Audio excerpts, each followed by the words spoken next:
in Colombia, I felt that lack of belonging when you see the difference in social classes, right? Where you feel that your family doesn't have the money and resources, so you feel like you don't belong to certain circles, spaces. And since I knew myself, I always wanted to have more, to be more, to learn. So I never really feel that I belong. Welcome to the Immigrant Experience in America, an immigrant human library, where we amplify and humanize the experiences of immigrants in the United States and around the world. Listen in as we add another story to our immigrant human library. Hello, friends. Thanks for joining us again on another episode of the Immigrant Experience in America, where we amplify and humanize the experiences of immigrants living in the United States and around the world. Today, we have joining us Sandra, both from Colombia. Welcome, Sandra. Hello, Simone. How are you? I'm well. Welcome to the show. And tell us who's Sandra. Tell us a bit about yourself.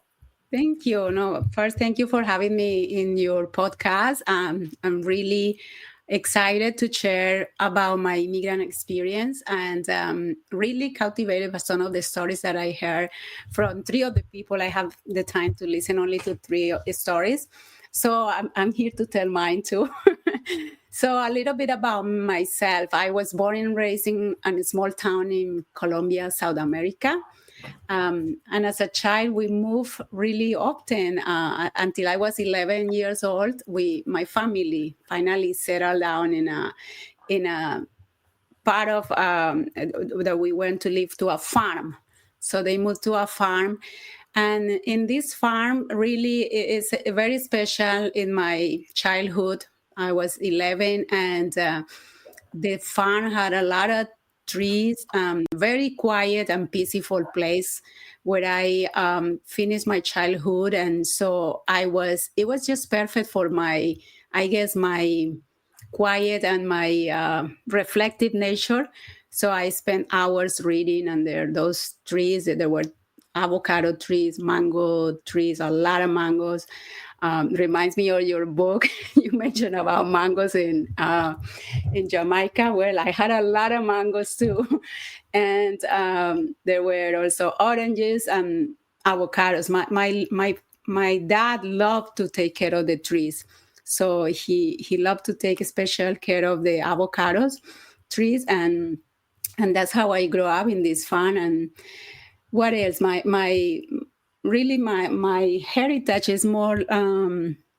My surnames from my family are more Spain and Italy, but that's really just the surnames because my daily life was immersed in the Colombian culture. So the music, food, and family gatherings and the religion, everything is just around Colombian culture. Okay, very good. Okay, so you moved around a lot within Colombia or in and outside of Colombia? Inside Colombia, I only leave the country to come to the U.S. No other countries around the world.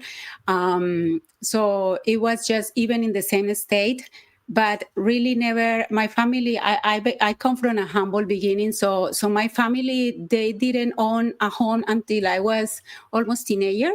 So we live in different places until we moved to this farm. The farm was actually my dad employer had these farms in the sugar canes fields where they had these farms with artificial lakes, and they offer these places for employers that wanted to live there, and at the same time help with there was a very expensive engines that will bring the water underground to have this artificial lake functioning to water all the sugarcane plantations. So that's what my dad got to live in this farm, and we grew up there, and it was just very spacious and a really great childhood when we got there. Sounds beautiful. Sounds like in the countryside somewhere. Exactly, pretty Right. much. Pretty much that was the case, and it was humble, but at the same time, as I share this experience with people, they think it was really cool to live in that place. Some kids are raised in the cities where they don't have all this freedom. We have like a river, just 5 minutes walking down a path. We have this river where we were going there, and after the school or in the summers, we just every day we'll go to the river and have fun there. It was like we were on vacations all the time. That is amazing to hear. It sounds pretty similar to the way I was raised actually in the countryside. And there's a part of me that actually mourns for my little one because I want her to live in an environment like that. I feel like, things aren't formal. Children just play for hours and just be immersed in the environment, nature, and the energy that exists in communities like such as that. But migration is our story, right? Hence we are abroad. So that's awesome. So your family moved to this farm. This is where you grew up for most of that time. And so what's the transition? How did we get to the United States? Yeah, well, as a story that it didn't happen until I was 30 years old.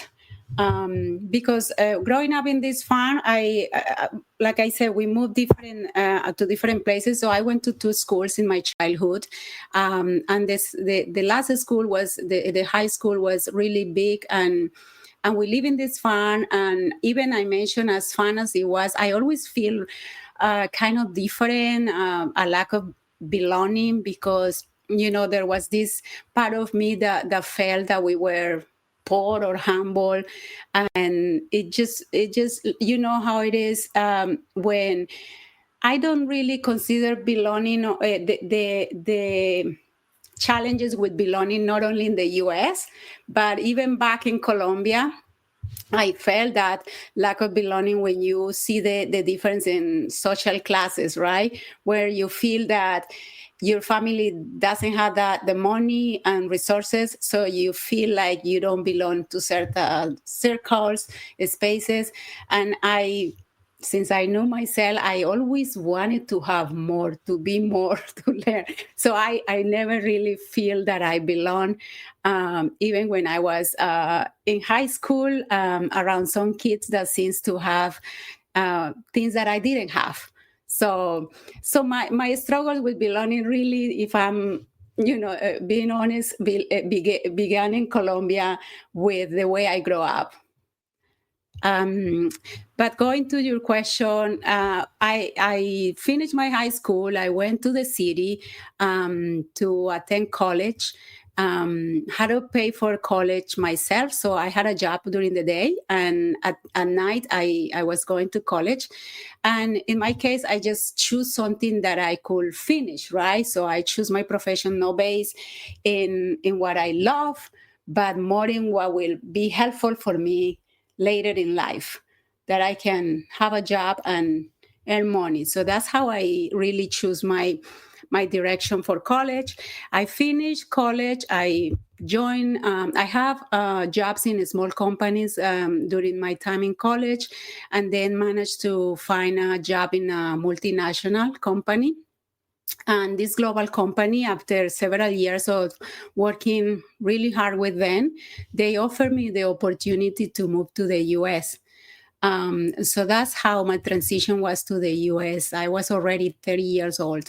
So a lot of struggles at the beginning with the language, because one thing is to speak English for business when you are there and you are connecting with the rest of the world.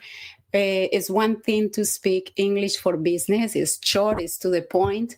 You know what you have to say, but just moving to the country and changing your entire life to speak to live your daily life in a second language it was a challenge for me. That's probably I think that more than adapting to certain things of the culture, for me the biggest challenge was the language. that kept me for many years silent. And that's why I wrote my book. I think part of that, really.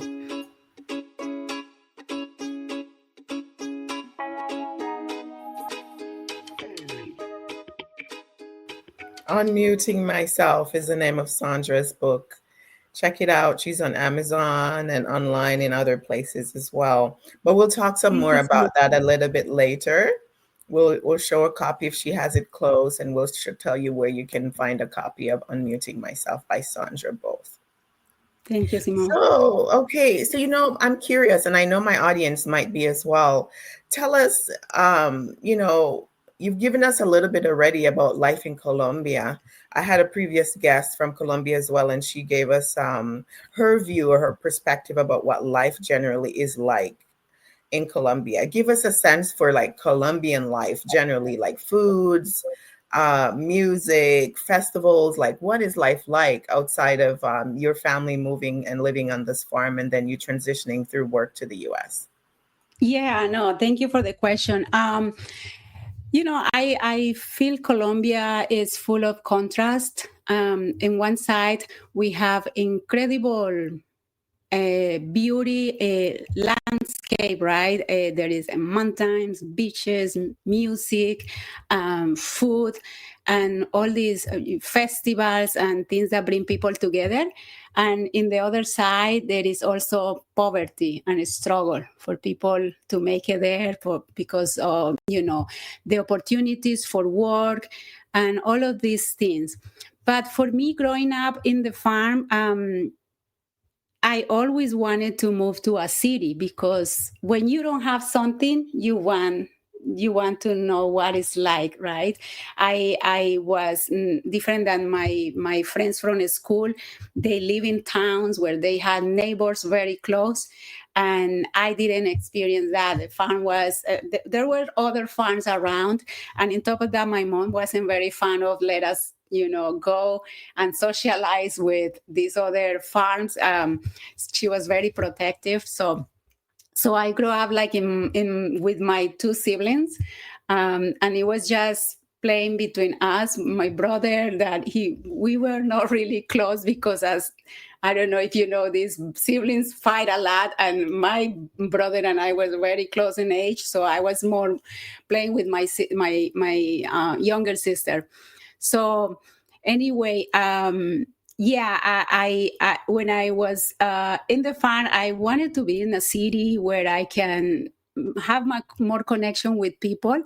And I remember when my mother let me go to visit family or spend time there. There were in Cali, in the city where I moved when I went to college. There was a festival in December, the entire week. The last week of the year, there was a festival, and it was always it was a lot of people, and there was parades and all this, and I love that. Growing up to when I became an adult and I was able to go to the city, I really love these festivals. And there are other festivals around the country, beautiful festivals. There's a city where they have a festival, Flowers Festival, and they make these beautiful arrangements, huge, and they do a parade with those. And it's very famous. The city is Medellin, I think. And there is another, I think it's in Barranquilla, the city where, I don't know if you know, Shakira and Sofia Vergara are some famous people here in the US that are from Colombia. They are from Barranquilla, and there is a festival. And I was curious, that festival has the same name of the one in Mexico, and I didn't know that until recently, that it's called the Dead People Festival, something like that. So day, in English, the Day of the Dead, El Día de la Muerte. Yeah. Yeah, something like that. So I don't know, we had that in Barranquilla because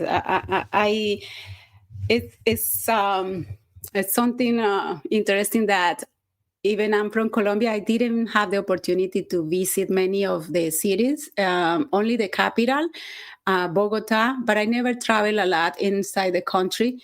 I had traveled more when I moved to the US.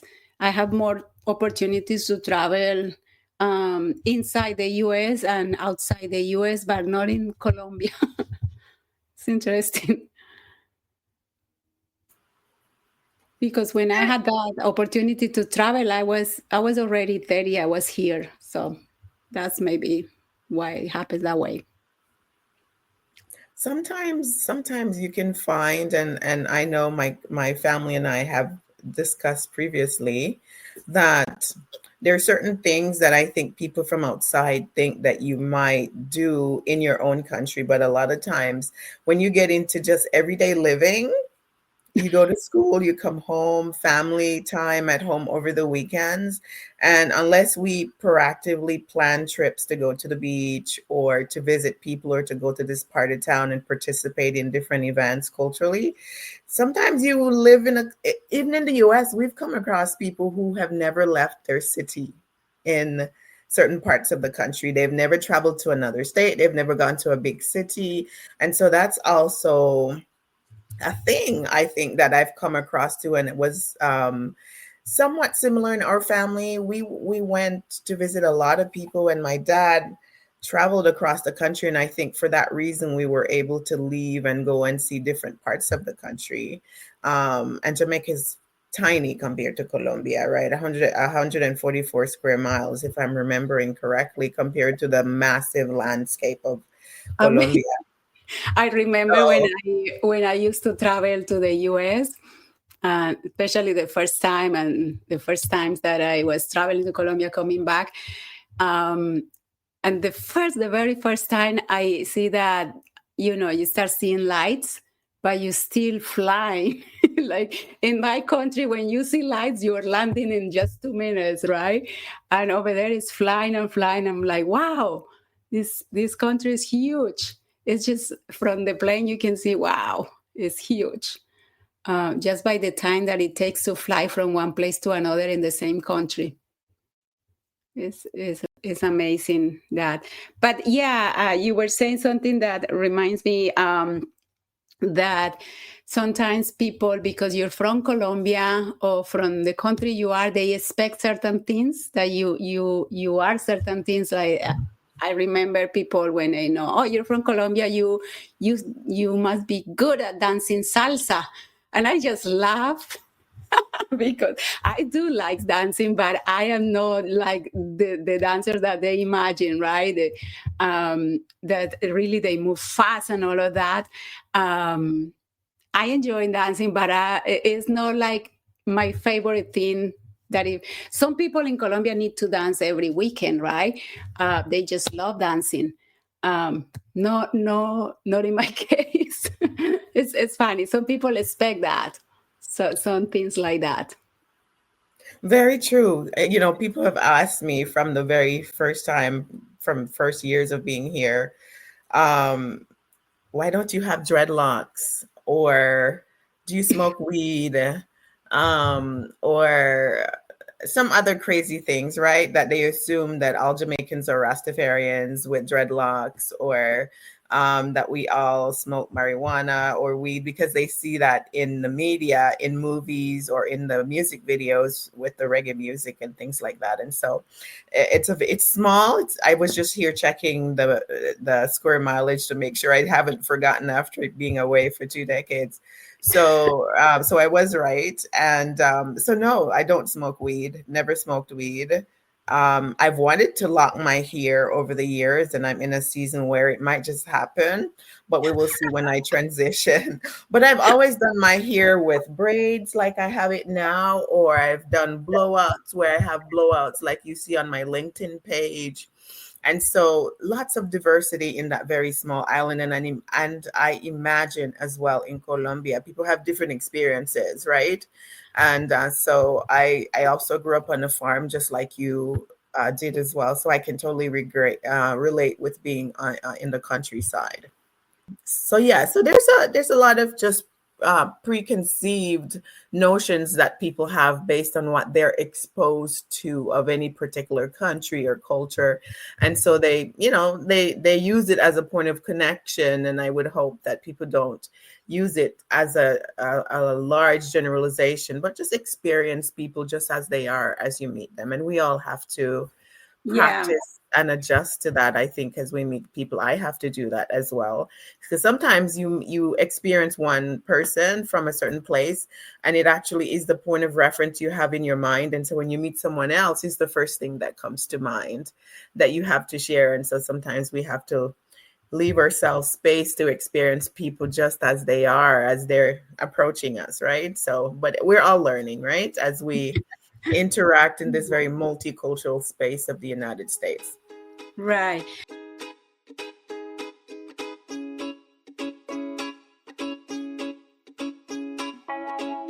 Oh, and unfortunately, some of those things that they mention to you sometimes are not every time are nice to hear, right? Sometimes people think that because you come from Colombia, then you have, like you say, you have used we because you're from Jamaica. Well, in my case, people think that every person from Colombia use drugs, and it's funny because is not the case. I think there's more addicts in this country than over there. Even is known because producing drugs, it has this reputation from some people in history of the country. But yeah, the reality is that we had to overcome these stereotypes that people have from the country, because that's what they have learned. And I think that we have to learn to educate people, as we encounter people with those type of stereotypes. But yeah, no, I was thinking when you shared, when I went to Montego Bay in 2010, and one of the things I wanted to do when I get there, it wasn't to to smoke weed, but it was, I know some friends that they went there, they did it, but I didn't.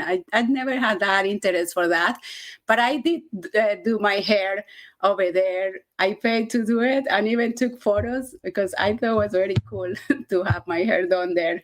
The way, I don't know how it's called in English, but I love it, so I did it there. Braids. Yes. Probably have your hair With braided. the little color, I don't know, we call it Shakiras, the colorful that they put in each one. It was so cute. And I got mine done there. The only time I done it. Very good. Yeah, like when I go to different places, like I've done the henna tattoo from different Oh, parts yeah. of the world. I've done how do I say, like I would buy different clothing from different, like African material, and had things made. When I was living in Mexico, like what did I do? Like I bought the jewelry. They had such interesting jewelry, and the things that they eat, and so forth. And people will do the sombreros or anything that would remind you or you can use to relate to that country. I like to have a piece or to do something that makes me feel connected or close to the culture. So that's such a sweet thing to do, that you got your hair braided when you went to Montego Bay, or in Jamaica they say Mobe for short. So moving along, so you've told us about how you were raised in Colombia, the opportunity that you had to travel for business to the US, and then what life is like generally for others in Colombia. So switching to your arrival in the United States, give us a window into what that was like for you, Sandra, in the first weeks, months. What were some of the adjustments that you had to make as you moved initially to the US? Yeah, it was. I was so excited for the opportunity to move to this country and to work in corporate America. And the people around me, they were very welcoming, and I wanted to do my best performance. But I really I just found the challenges very quick with the language.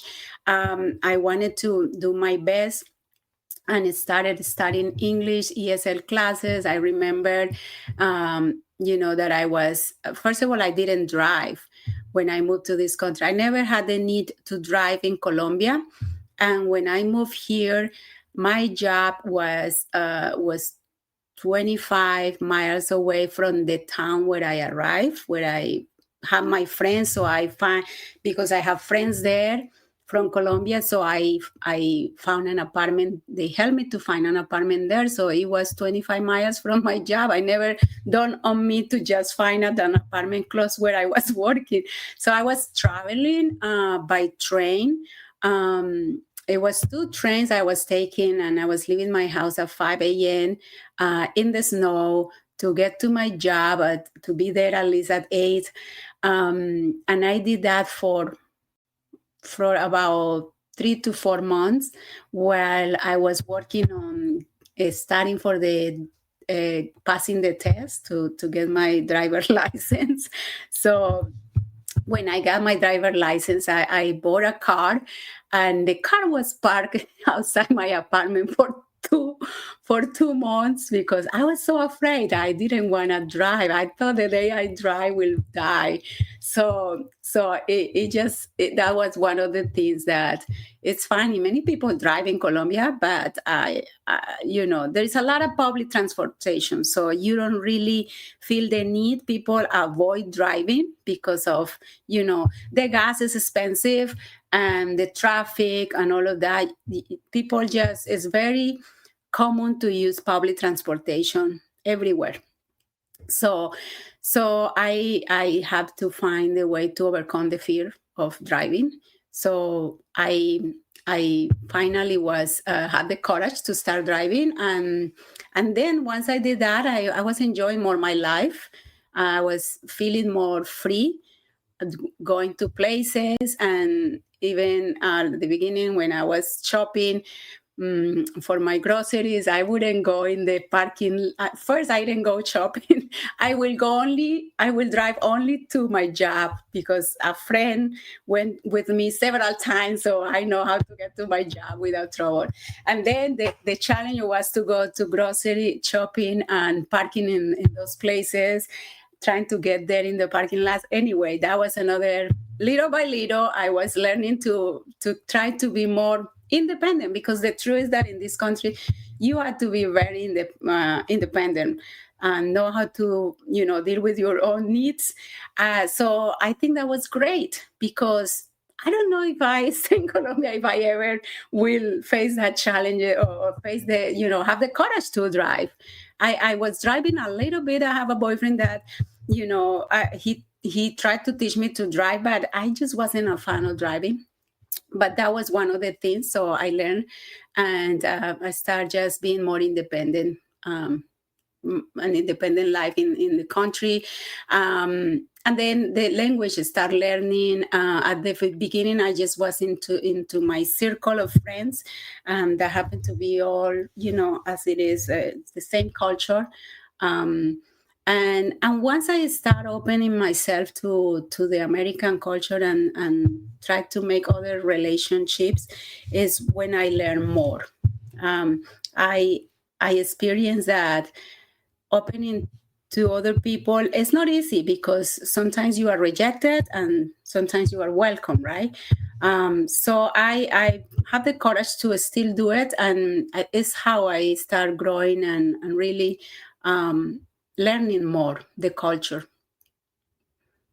So that was the beginning. But I struggled several years, like I said, with having with the lack of confidence to express myself in the language. So what I was doing is working really hard and expecting to be noticed, but that's not how it works in the United States. You need to be able to promote your work, to ask for what you need. And I was for several years struggling with that, to the point where if I needed help with what I was doing at work, I didn't speak up, and it turned out in burnout, because of no being able to speak up, feeling that if you will say something, will show that you are not capable to do the work. And all those kind of fears just keep me just doing the work and trying to perform without help.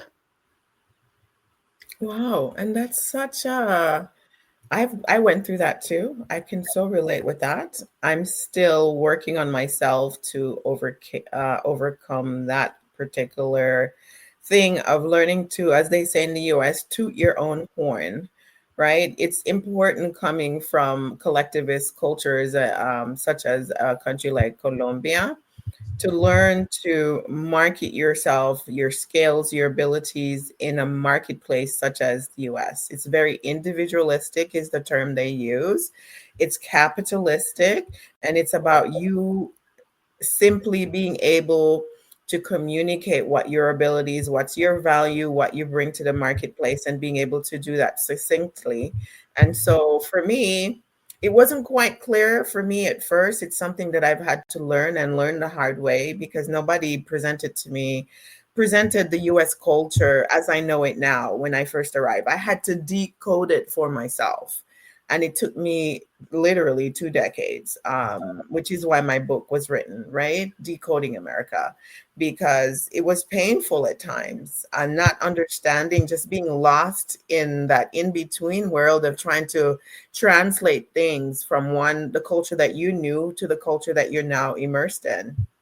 So I can so relate that to that. So for listeners, it's so important for you to listen to podcasts like this, read literature, find places that can decode the American culture for you in a very succinct way so that you can get it from the start. It will, how do I say, put you so many steps ahead of the game if you can do that from the start. But when you have to decode it and learn it yourself, it takes time. And the emotional, psychological stress of going through that journey can be overwhelming for so many people. Join us again next time for part 2 of this episode. We thank our listeners around the world, and we appreciate your continued support as we build our human library. Please remember to give us a 5-star review, subscribe, and share with your friends, family, and circle of influence.